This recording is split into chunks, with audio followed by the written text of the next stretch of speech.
Политклиника медиасыны сереп берүүсүндө алдыдагы келаткан жогорку кеңешке шайлоолор тууралуу сөз кылабыз. Биздин студияга Борбордук шайлоо комиссиясынын мурдагы мүчөсү Гүлнара Журабаеваны чакырдык. Берүүнү мен Айгүл Бакиева алып барам. Гүлнара айым, алдыда жогорку кеңешке шайлоолор келатат.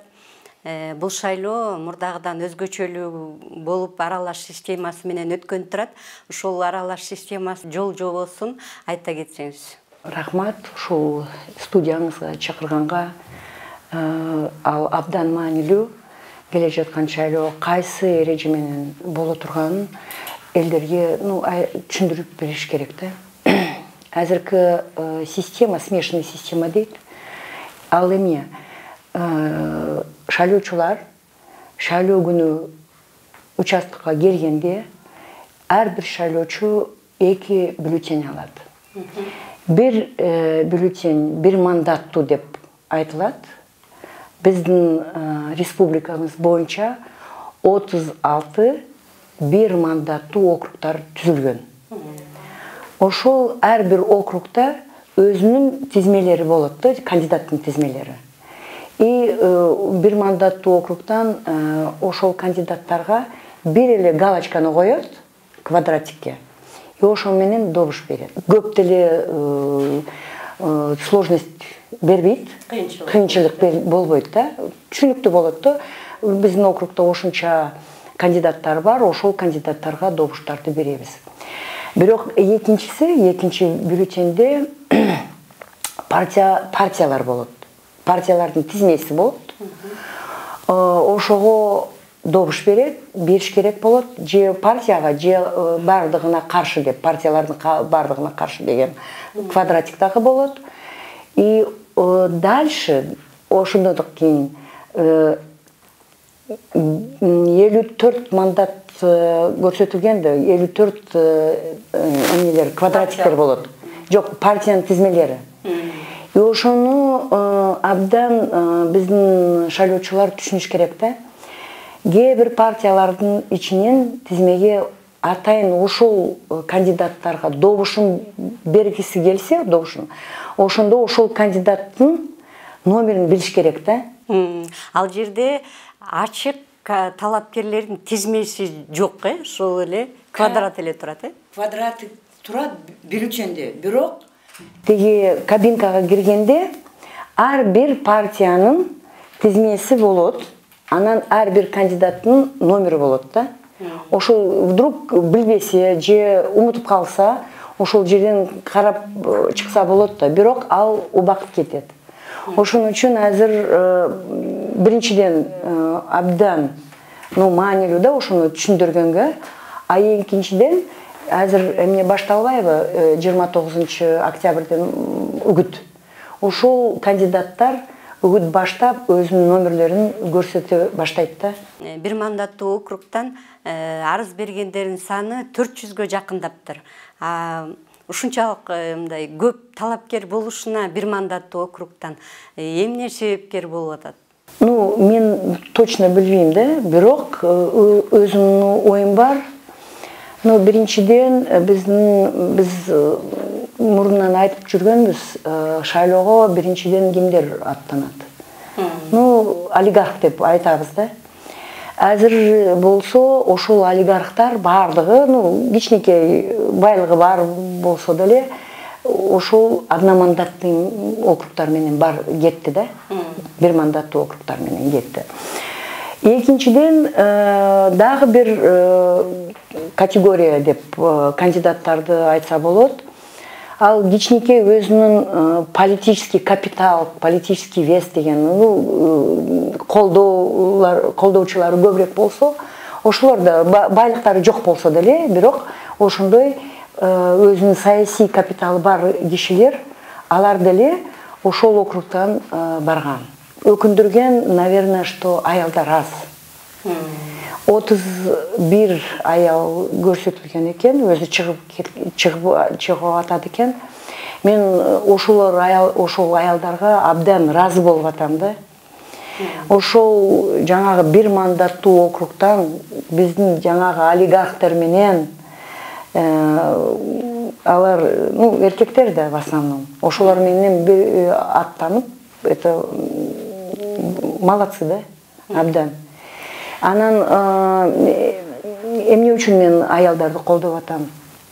Эң коркунучтуу менимче саясатка кирип аткан ОПГлар бар. Аялдар болсо ОПГларга кирбейт да, биринчиден. Экинчиден, биздин, орусча айтканда уязвимый деп кандидаттарды, кээ-бир кандидаттарды айтат. Кандай, вот жаш жигиттер уязвимый болуп атат. Аялдар болсо, алар жаңагы жигиттерге караганда, алар кичинекей, каттуураак болобу же туруктуулак, да, өзүнүн позициялары туруктуу болот.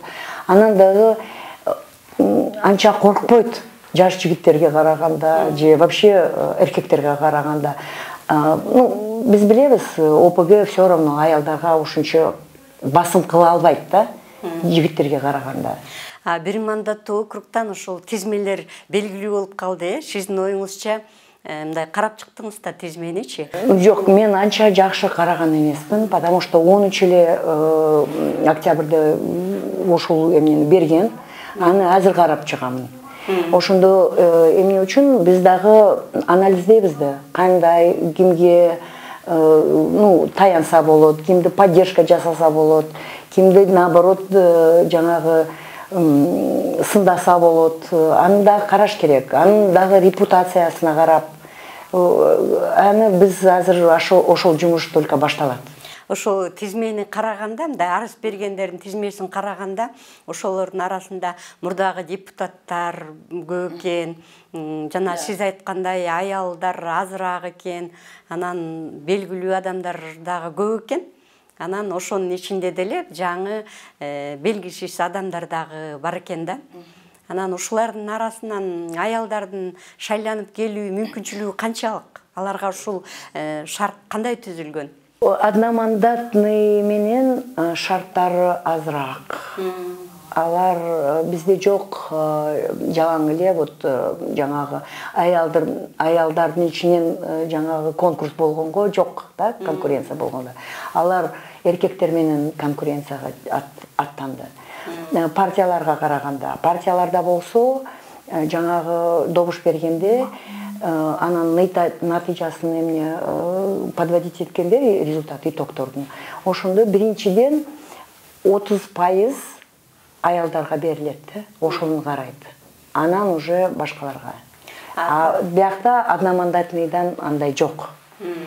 И жаңагы сиз өзүңүз айттыңыз, белгилүү адамдар бар деп. Бирок белгилүү адам деген эмне? Белгилүү ал кишилерди, ал кандидаттарды эл билет деп. Бирок кай жагынан билет деп. Ошол жагын караш керек да.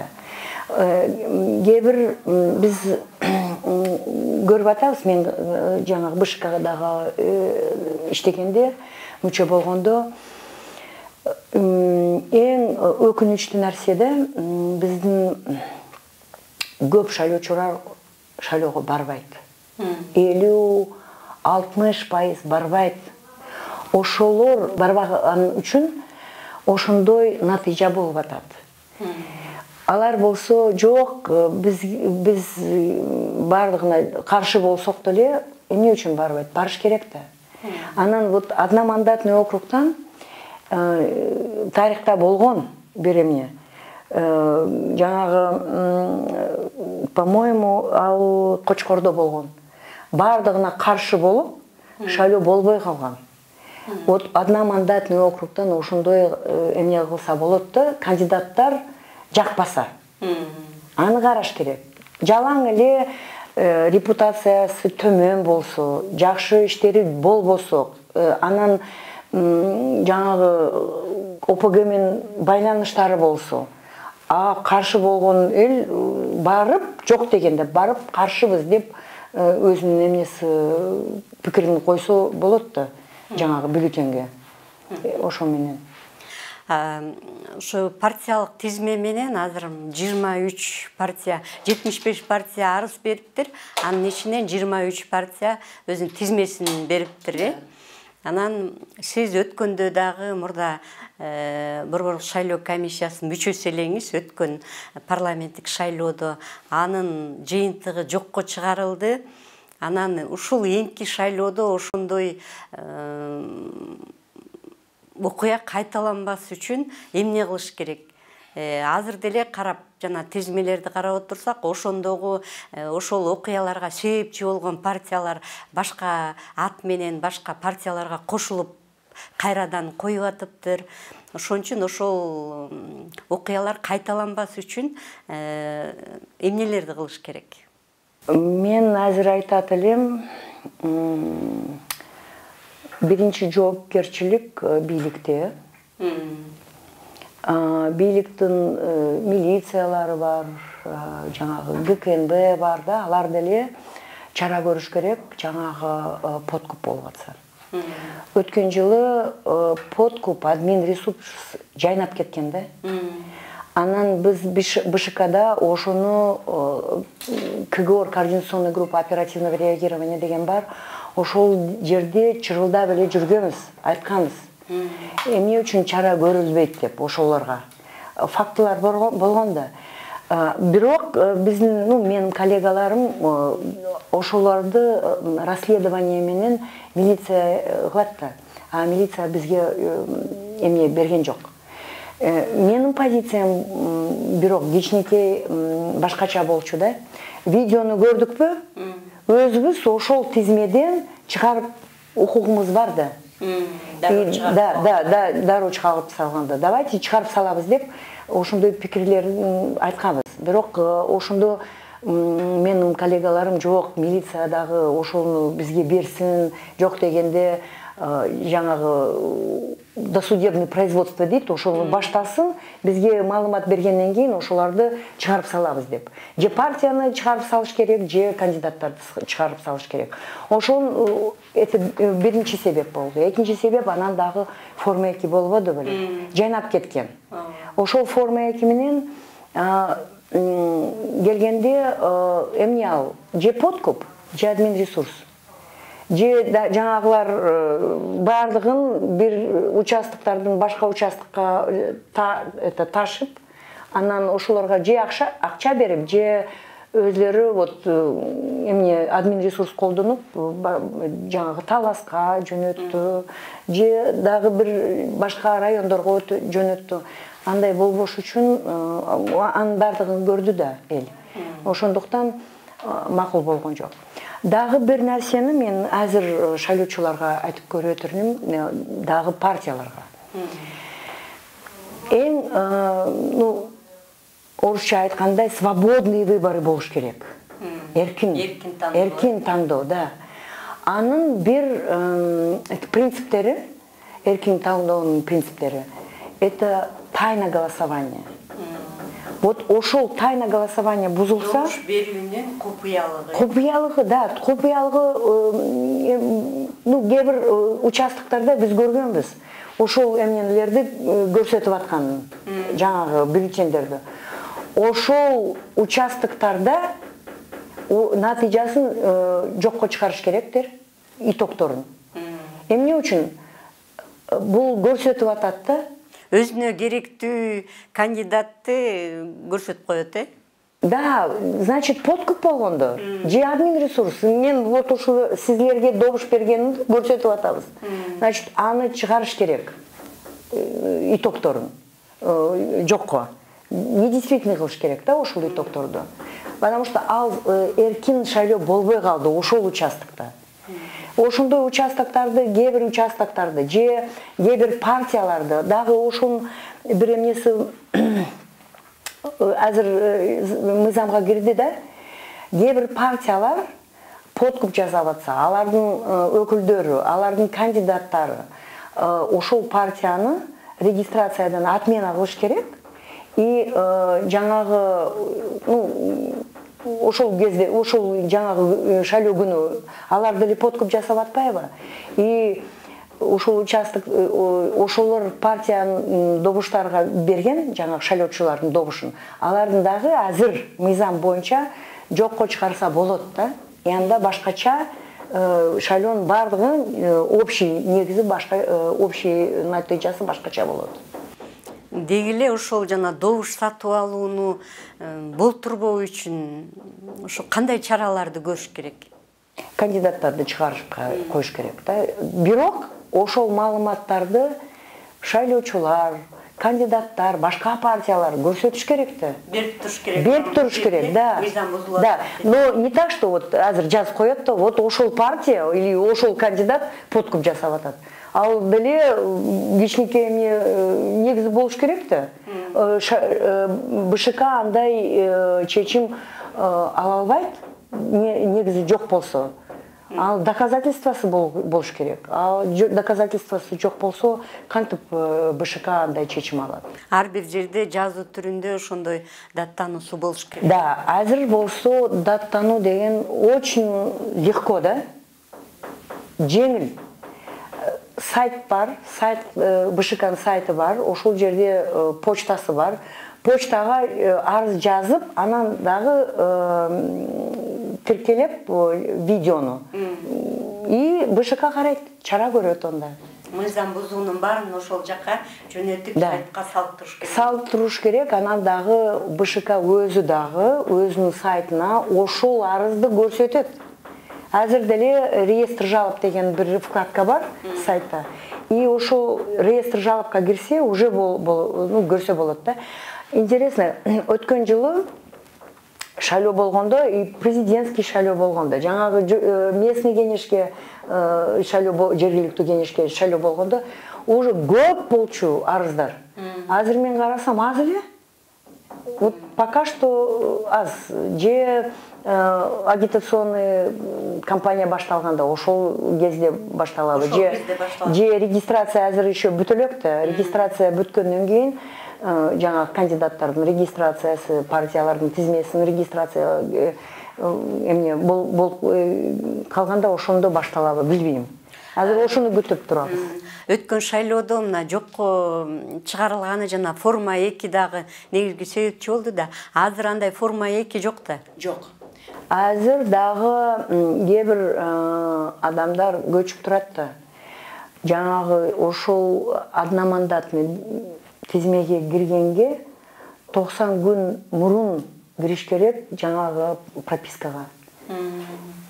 Ага чейин кирбесең, уже ошол тизмеге кирбей каласың. Бирок пропорциональный система, партийный система боюнча кире аласың. А уже одномандатный мен уже кире албайсың. Азыр жана сиз айтып кеткендей шайлоочулар 2 бюллетень алат, а мурда болсо бир эле бюллетень алганда. Ошонун мындай техникалык жагынан ошо борбор шайлоо комиссиясынын мүмкүнчүлүгү жетеби ошол 2 бюллетенди эсептеп чыгууга, анан кийин алардын баарын ошол жагынан техникалык мүмкүнчүлүгү кандай? Жетет деп мен өзүм ишенем. Командаларды билем. Жаңағы адистерді, эксперттерді ошону жазып аткан, программный обеспеченияны жазып аткан. Анан азыр уже бизге көрсөткөн, мен уже көрдүм сайттан. Кандай вот автоматически считывающий урна өзүнүн чектерин көрсөтөт да. Аны начальный чек дейт. Азында келгенде байкоочулар дагы ошол чекти алып алат, ошол урнадан бир бюллетень өткөн эмес деп ошол чекти алып алат. Анан ошол урнадан чектер, бюллетендер салынат да. Кечинде натыйжасы чыкканда итоговый чек болот да. Ошондо мен өзүм ойлочумун да, кандай болот жаңагы макул бир мандаттуу чекти кандай боло турган мен түшүнөм. Партийный список кандай болот десем, уже көрсөтүп койду, уже значит уже иштеп чыкты. И мен ойлойм, бардыгы жакшы болот деп. Ошондо ар бир талапкердин партиялык тизме менен деле ар бир талапкердин добуштарын эсептеп чыгат, Да, ар бир талапкердин сразу эле ошол участокто көрүнө турат. Анан системадан дагы көрсө болот да. Ар бир шайлоочу, биякта болсо, шайлоочу эмес, любой Америкада болосуңбу, Норвегияда болосуңбу, сайтка кирип, ИСС шайлоо gov.kg'den ошол ар бир участоктун натыйжасын көрсө болот да. Сразу эле.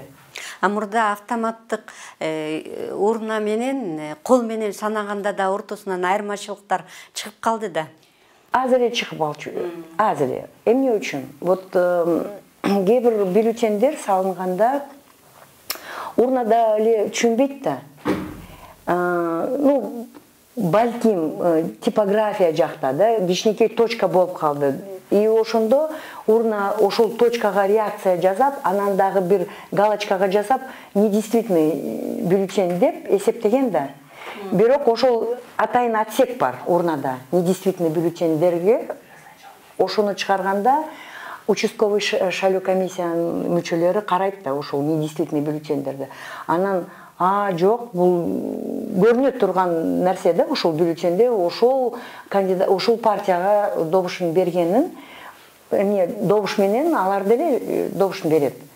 Ошол эмне үчүн туура болгонун, анан бул бюллетень действительный болсун деп, саналсын деп ошого добуш бергендиктен кичинекей айырмалары болот. Бирок ал 3-5 бюллетень, көп болбойт.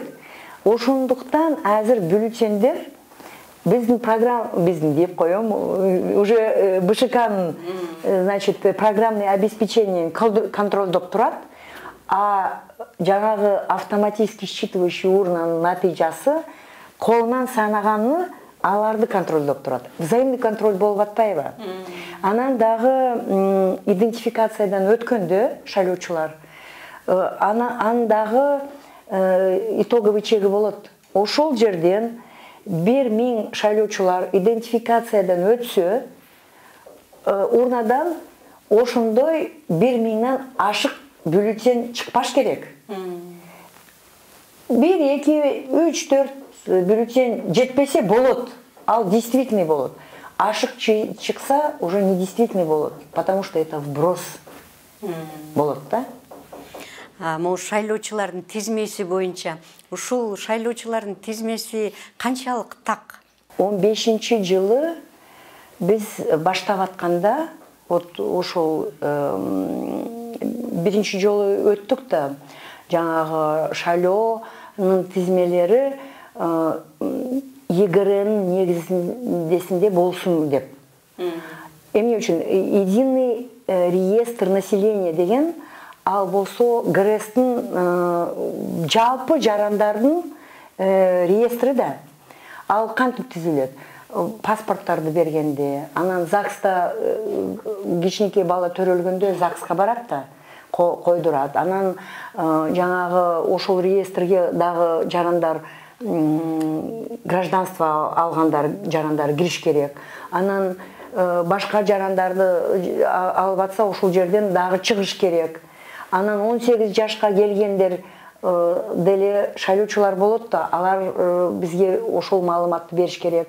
Анан өлгөн кишилер болот, ошол тизмеден чыгарылыш керек. Ошондуктан ГРС ошол основа, жаңагы бардыгынын основасы, не только шайлоочулардын основасы, ал болсо жаңагы пособие алгандар да, ошол жерден алыш керек да. Потому что мен билем, биз баштаганда соцфондо 8,5 миллион запистер болгон. Бизде ошончо шайлоо жарандар жок болчу. Кай жерден? Потому что пин номерлер көп болуп кеткен, же еще түшүнүксүз болгон да. И эмне үчүн биз жанагы биометриканы киргизгебиз? Ар бир жаран өзүнүн биометрический данныйларын берип, ошондо ошонун негизинде дагы жанагы ЕГРН түзүлгөн. Бирок ошол 15-жылы кээ бир жарандар бербейбиз деп, көбүсү дагы кетип калган мигранттар болуп да. И биздин тизмеде ошондо 2 миллион 650 ошондой шайлоочулар болгон. Азыр болсо уже 3 миллион 700 миңдей ошондой шайлоочулар бар. То есть 1 миллион 6 жылдын ичинде уже 1 миллионго көп шайлоочулар болду. Конечно, мен қарап жатқан шайлоочу эмнеси тизмеси жакшы болуп атат сапаттары. Потому что паспорттарды алып атат. 18 жаштагы эмнелер кирип атат. Жаңагы өлгөн жарандар чыгып атат. И ошондой иштер БШК өткөрүп атат ошол иштерди. Жаңагы жергиликтүү бийлик менен биргелешип. И ошондуктан мен ойлойм, тизме жагынан көп критика болбош керек болот да дейм. Болбойт деп. Чет өлкөдө жашаган жарандар бир мандаттууга шайлабайт, Бир мандаттууга шайлабайт, только жаңагы партиянын тизмелерине. Чет өлкөдө жашаган кыргызстандыктар үчүн мындай шайлоо участоктары көбөйтүлүп атпайбы? Ошол чет өлкөдөгүлөрдүн санынын көп болушуна байланыштуубу? Кээ бир диаспорабыз бар, кээ бир шаарларда өзлөрү кайрылган, бизге дагы ачып бериңиздер деп, биз дагы барып добуш беребиз деп. Анан 3 эсе болду көп жаңагы шайлоого катышкандары акыркы шайлоодо ошол зарубежден. Эми ушул жана көптөгөн кыйынчылыктардан кийин жогорку кеңешке шайлоо болуп атат. Эми ушул шайлоо таза, акыйкат, адилет болот деп ишенебизби? Айта турган дагы бир нерсем бар. Таза өткөрүш үчүн шайлоону биздин шайлоочуларыбыздын дагы салымы болуш керек. Партиялардын салымы болуш керек. Бул БШКнын гана иши эмес. Биз бардыгыбыздын ишибиз. Биргелешип иштесек, орусча айтканда, мы можем заставить власть проводить честные выборы. Биргелешип, биз бийликти милдеттендире алабыз да. Эми жана мен башында дагы ошо суроо бербедим беле. Ошол былтыркы кайгылуу окуяга себепчи болгон борбор шайлоо комиссиясынын жана жокко чыгарууга себеп болгон партиялар ошол кайра башка партияларга кошулуп же атын өзгөртүп ушундай келип атышат.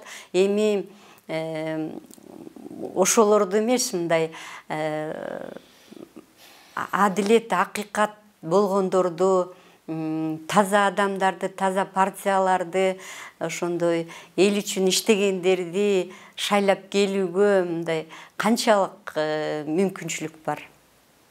Кайра эле ошолор кайра эле шайланып келип алышпайбы? Шайлоочулар өзлөрү дагы ошону ойлоп, терең ойлоп караш керек да, добуш бериш керек. Шайлоочулар өзлөрү ойлонбосо, анан өзүнүн туугандары менен, ата-энеси менен, кудалары менен сүйлөшпесе, добушту просто биздин жакындарыбыз, биздин кулунубуз деп шайлосо, анда таза шайлоо болбойт. Ошондой сапаты, ошондой жогорку кеңеш кайрадан келет. Мен Фейсбуктан окудум, биздин кулунубуз деп жогорку кеңешти малканага айландырып койдук деп айтып атпайбы? Ошондуктан башка критерийлер болуш керек. Биринчиден, честный кишилер болуш керек да. Чынчыл, да. Чынчыл, компетенттүү, грамотный адамдар, түшүнүк, жаңагы өзүнүн видениясы бар, каяка барыш керек, кандай болуш керек. Анан дагы жаңагы просто популизм, биз популизммен баратсак, жакшылыкка ал келтирбейт. Просто эле азырынча барабыз да, анан эчтенке колубуздан келе албайт да. Биринчиден чындыкты айтыш керек да. Эмне кыла алабыз? Биринчи жылы, 2 жылдан кийин, 3 жылдан кийин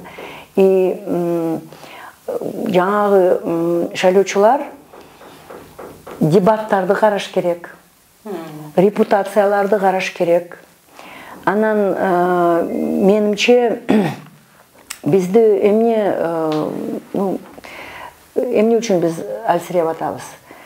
Биз коррупционерге эч кандай чара көрүп атпайбыз. Бирок ошолордун тойлорго чакырып атабыз, төргө аларды отургузуп атабыз. Алар модель болуп атпайбы башка жарандарга? Тойлорго чогуу. Да, тойлорго чогуу барып. И биз дагы вот менимче жаңагы эмнелерге караш керек да. Кай жерден алардын байлыгы алынып аткан? Бизде честный бизнес бар. Ошолорду да аларга макул рахмат деп урматтап көрсө болот да. А башкаларды чиновник болуп кай жактан анын бийлиги, байлыгы, анын булагы каяктан деп ошондой суроолорду бериш керекпиз. Анан мамилебиз жаман болуп калат деп аны ойлобош керекпиз, потому что биздин эң биринчиден керектүү нерсебиз биздин балдарыбыз, биздин немерелерибиз. Ошондуктан ошондой суроолорду бербесек, бербесек, анда биздин түшүнүксүз калат да биздин башка жарандарыбыз. Жарандар ошону суроолор, вот силердин вот рахмат Айгүл айым, ошондой башкаларды дагы бияка чакырсаңыздар, ошондой суроолорду берсеңиздер, анда балким биздин шайлоочулар кичинекей ойлонуп, түшүнүп, ошондо жоопкерчилик өзүнүн жаңагы шайлоо күнү участкага барганда ошондой өзүнүн выборун жасап коет да. Өткөндө Эдил Байсалов Азаттыкка интервью берип атып, ошондой парламенттеги 40-50 депутаттар менен иштешебиз, биздин башка эмелер менен артынан чуркабайбыз, кылыбыз кыйшайбайт деди. Демек, ошол бийлик 40-50 депутат менен иштешебиз деп өзүнүн талапкерлерин даярдап койду дегендей ойдо калдык да. Ошондой болушу мүмкүнбү? Болушу мүмкүн. Мен деле ойлонуп калдым ошону укканда да. Ошол диалогту мен дагы уктум. Анан мен түшүндүм, андай пландар бар. Эмне үчүн ушинтип айтып койду. Анан дагы биз дагы бир эмнени түшүнүш керек. Бир мандаттуу округтан 36 олигархтар болсо, алар абдан уязвимый. Бизнеси бар адамдар, алар жалтак болуп калат да. Бийликтен коркот, анын силовиктери бар, отургузуп коет, кустуруп коет. Ошондуктан жогорку кеңешке жаңагы эркин кандидаттар келиш керек да, эркин депутаттар. Суроо бере турган депутаттар. Башка проекттерди көрсөтө турган депутаттар, өзүнүн видениясы бар депутаттар келиш керек. Булар болсо, жаңагы Эдил Байсалов айткандай, жаңагы 36 олигархтар, балким, анан биздин жаңагы партиялардан дагы келет, балким ошол 54 мандаттан ичинен жаңагы 40-ын алып алабыз, анда вообще эч ким керек жок аларга. Өзлөрү билген өзүнүн жаңагы суроолорун ошолор депутаттарымда просто алар деп макул деп кнопка басып болду. Эчтенке парламенттин эчтенкеси жаңагы майнис болуп калбайт да. Жаңагы жогорку кеңеш парламенттей болуп калбайт да. Эмне үчүн обязательно тең салмактуу болуш керек да жаңагы институты власти. Жаңагы парламент, ал элдин өкүлдөрү да. Ошол дагы биз умутпаш керекпиз. Президент шайланганда канча киши жаңагы шайлоого келген, ошого добуш берген. Башка шайлоочулар барбаган. Балким ошол барбаган шайлоочулар азыр эмнеге келет? Шайлоого келет. И ошол барбаган шайлоочулар башка депутаттарды шайлап, эмне үчүн ошол шайлоочулардын добушун ошолор менен, ошол өкүлдөр менен талкуулаш керек да. Эмне үчүн Эдил Байсалов айтат, биз аларга карабайбыз деп. Эч кимге карабайбыз, жаңагы 40 депутаттарды угабыз, и ошолор аркылуу ошолор менен иштешебиз, ошол аркылуу мыйзамдарды өткөрөбүз деп айтып атат. Башкаларды коркутуп коебуз дейт. Балким. Мен түшүнгөн жокмун. Политклиника медиасынын сереп берүүсүндө алдыдагы боло турган жогорку кеңешке шайлоолор тууралуу сөз кылдык. Биздин студияга Борбордук шайлоо комиссиясынын мурдагы мүчөсү Гүлнара Журабаеваны чакырдык. Берүүнү мен Айгүл Бакиева алып бардым.